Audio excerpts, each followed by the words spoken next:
Hello everyone. तो आज हम देखने वाले हैं कि हम आंसर्स कैसे लिखेंगे। वीडियो के टाइटल से आपको पता चल गया होगा कि आज मैं आपको हिस्ट्री के बारे में बताने वाली हूँ कि हिस्ट्री में आपको आंसर्स कैसे लिखने हैं।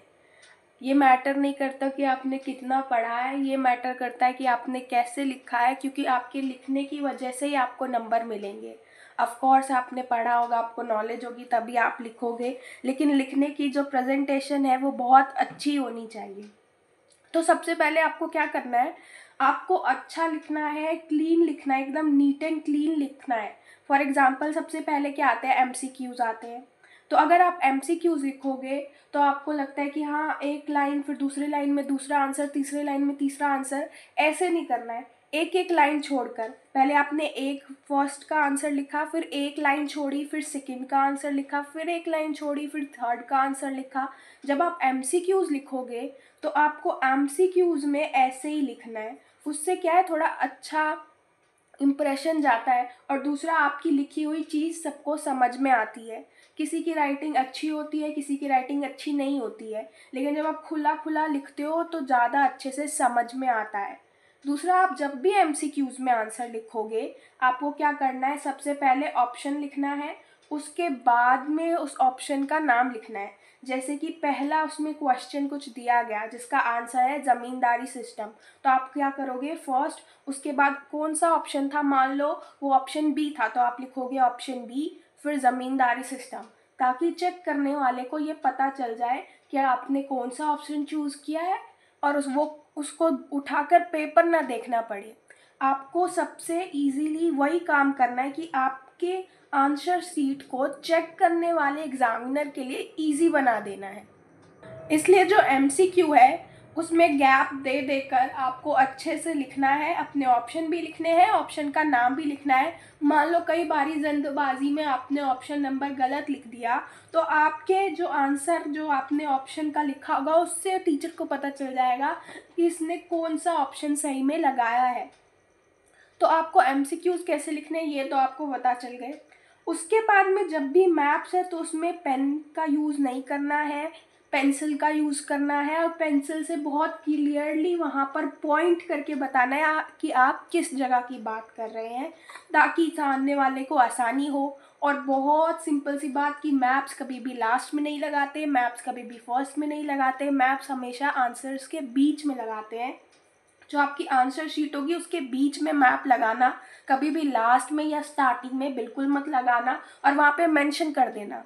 मान लो क्वेश्चन नंबर 31 में मैप पूछा गया है, तो आप मेंशन कर देना पॉइंट करके कि ये अमृतसर, आंसर नंबर 31A, ताकि चेक करने वाले को पता चल जाए कि आप मैप में कौन से क्वेश्चन का आंसर कर रहे हो, क्योंकि उसमें भी ऑप्शन होते हैं 31A 32A ऐसे कर कर, तो वो आपको मेंशन करना पड़ेगा। क्योंकि मैंने पहले ही कहा, अपने पेपर को एग्जामिनर के लिए बहुत आसान आपको बनाना है। फिर बात करते हैं आंसर्स की।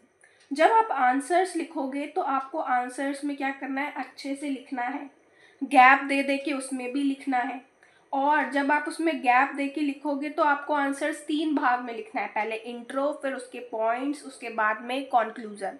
अब जब आप आंसर लिखोगे तो आंसर लिखने में आपको मेन चीज़ें जो है वो अंडरलाइन करनी पड़ेंगी, और कुछ डायग्राम बनाने पड़ेंगे। डायग्राम ये पॉलिटिकल साइंस या हिस्ट्री में आपको डायग्राम दिए नहीं गए हैं, आपको खुद बनाने हैं।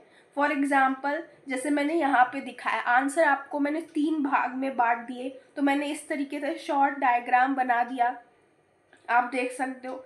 इसी तरीके से आपको कई बार रीज़न देने पड़ेंगे या कई बारी और चीज़ें बतानी पड़ेगी, तो आप शॉर्ट में पॉइंट्स बना के इस तरीके से डायग्राम बना सकते हो, या और भी तरीक़ों से डायग्राम बना के अपने आंसर को दिखा सकते हो। जब भी आप आंसर लिखोगे, चाहे हिस्ट्री में लिखो, चाहे पॉलिटिकल साइंस में लिखो, ये सबके लिए अप्लाई है कि सबसे पहले जब भी आप आंसर्स लिखोगे पॉइंट्स में लिखोगे। सबसे पहले इंट्रो दोगे 1-2 लाइन का, उसके बाद में मेन मुद्दे पर आओगे, लास्ट में 1 लाइन का कॉन्क्लूज़न दोगे। यही सबके लिए है। हाँ, कुछ कुछ क्वेश्चन होते हैं जिसमें कॉन्क्लूज़न नहीं दे सकते, तो उसमें कॉन्क्लूज़न नहीं देना है, वो आपको पता चल जाएगा प्रैक्टिस करते से।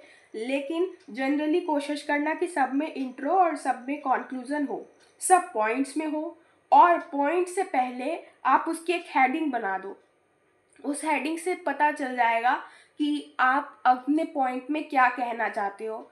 फॉर एग्जाम्पल आपसे मगध के बारे में पूछ लिया गया और उसमें एक पॉइंट था कि वहाँ पे बहुत अच्छी एग्रीकल्चर प्रोडक्टिविटी थी, तो आपका जो पॉइंट है आप पहले उस एग्रीकल्चर प्रोडक्टिविटी की हेडलाइन जो है वो बना दो और उसके बाद में उसको 2-3 लाइन में एक्सप्लेन करो, ताकि टीचर जब आपका आंसर देखे तो उसको चेक करने से पहले ही पता चल जाए कि आपने इस पॉइंट में क्या मेंशन किया है।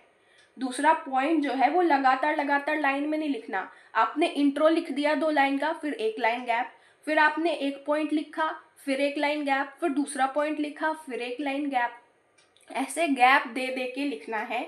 इससे क्या होगा, आपको आप पेपर अच्छा लगेगा और टीचर को पता चलेगा कि हाँ, कि कहाँ पे इस बच्चे का आंसर स्टार्ट हो रहा है, कहाँ पे ख़त्म हो रहा है, उससे भी अच्छा इंप्रेशन पड़ता है। अब क्या है, जब भी आपका आंसर खत्म हो उसके बाद जब आप सेकंड आंसर स्टार्ट करो तो उसमें भी बीच में 2 लाइन का गैप देना है। और अगर आपके पास टाइम बचे तो उन 2 लाइन का जो आपने गैप दिया है वो पेपर खत्म जब आपका हो जाए तो उसमें 2 लाइन भी आपको स्केल से लगानी है। पर अगर आपके पास टाइम नहीं बचता है तो सिर्फ 2 लाइन भी छोड़ देंगे तो टाइम वो चलेगा आपका, उससे कोई दिक्कत नहीं है। आपको बस आपका पेपर नीट एंड क्लीन होना चाहिए। कहीं पे टीचर को ये ना लगे कि ये तो बहुत कम स्पेस में लिख दिया या फिर यहाँ पे तो कटा हुआ है, समझ में नहीं आ रहा, ऐसा टीचर को बिल्कुल भी ना लगे। और ये जो पॉइंट्स मैंने मेंशन किए हैं ये आप तभी ठीक से कर पाएंगे जब आप प्रैक्टिस करेंगे। इसलिए अभी चाहे आपके हाफ ईयरली हो रहे हो, चाहे कुछ टाइम बाद प्री बोर्ड हो, चाहे फिर नॉर्मल यूनिट टेस्ट हो, आप उन सबको दीजिए। कोई आपसे ये भी कहेगा कि एग्ज़ाम के लिए पढ़ना, इस एक टेस्ट के लिए क्या पढ़ना, लेकिन आप फिर भी एक टेस्ट के लिए पढ़ो, क्योंकि जब तक आप इन सारी चीज़ों को एक छोटे पेपर में प्रैक्टिस करके नहीं देखोगे, बड़े में आपको टाइम नहीं मिलेगा।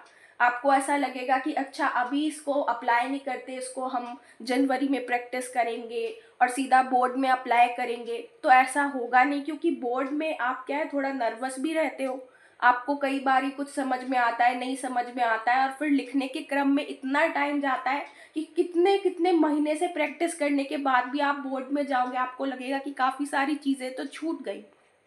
तो ऐसा ना हो, इसीलिए इन सारी पॉइंटर्स को कि आपको मेन चीज़ों को अंडरलाइन करना है, कीवर्ड्स को अंडरलाइन करना है, डायग्राम बनाने हैं, थोड़ा अच्छे से नीट एंड क्लीन लिखना है, या एमसीक्यूज कैसे लिखने हैं, आंसर्स कैसे लिखने हैं, इसे अपने पेपर से, अपने नॉर्मल यूनिट टेस्ट से प्रैक्टिस करते चलो, ताकि बोर्ड्स में आके आपको और स्टूडेंट्स की तरह कोई भी दिक्कत ना आए। अब इसी से रिलेटेड मैं आपको एक हिस्ट्री का आंसर जो है वो दिखाती हूँ एग्जाम्पल के तौर पे। देखो, इस क्वेश्चन में पूछा गया है कि मगध जो है वो सबसे पावरफुल महाजनपद क्यों था। तो जब आप इसका आंसर लिखोगे तो आपको सबसे पहले क्या करना है, इंट्रो लिखना पड़ेगा कि जिस मगध की हम बात कर रहे हैं वो आज प्रेजेंट डे बिहार में है और वो सबसे पावरफुल बना। उसके बाद में आप क्या लिखोगे, सेकेंड पॉइंट पे आओगे। पहले इंट्रो लिखा, आप इंट्रो में आपको इंट्रो वाला हेडिंग नहीं डालना, आपको सीधा स्टार्ट करना है, फिर आपको एक लाइन छोड़ना है। फिर सेकंड में आप क्या लिखोगे कि हम अब उन रीजंस को जानेंगे जिस वजह से मगध जो है वो पावरफुल महाजनपद में गिना जाता था।